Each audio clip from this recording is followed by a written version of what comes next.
ପିଲାଙ୍କୁ ମାଡ଼ ନ ଦେଇ ବରଂ ଆକଟ କରନ୍ତୁ।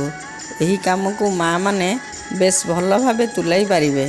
ସେମାନେ କୌଣସି କଥାକୁ ନେଇ ଜିଦ୍ କଲାବେଳେ ଅନ୍ୟ କଥା କହି ଭୁଲାଇ ଦିଅନ୍ତୁ।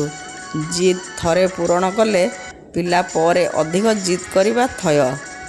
ପିଲାଙ୍କ ବନ୍ଧୁ ହେବାକୁ ଚେଷ୍ଟା କରନ୍ତୁ। ଆଉ ମନେ ରଖନ୍ତୁ, ବନ୍ଧୁ ହେବା ପରେ ଆପଣଙ୍କ ପିଲା ଯେପରି କଥା ମାନିବାକୁ ଭୁଲି ନ ଯାଏ। ଟିଭି ଦେଖିବା ଓ ପାଠପଢ଼ା ସବୁର ଏକ ନିର୍ଦ୍ଦିଷ୍ଟ ସମୟ ରଖନ୍ତୁ। ଛୋଟ ପିଲାଙ୍କୁ ଅତି ବେଶୀରେ 2 ଘଣ୍ଟା ପାଠ ପଢ଼ାଇବାର ସମୟ ରଖନ୍ତୁ।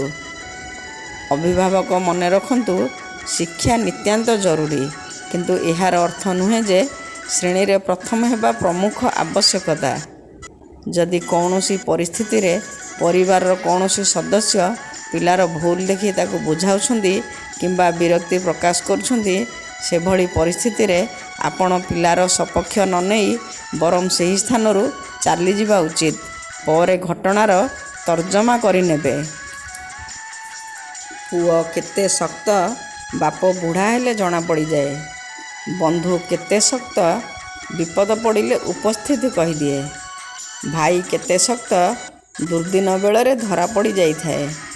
ଭଉଣୀର ଶକ୍ତି ଭାଇର ଅବୁଝା ସମୟରେ ସ୍ପଷ୍ଟ ହୁଏ।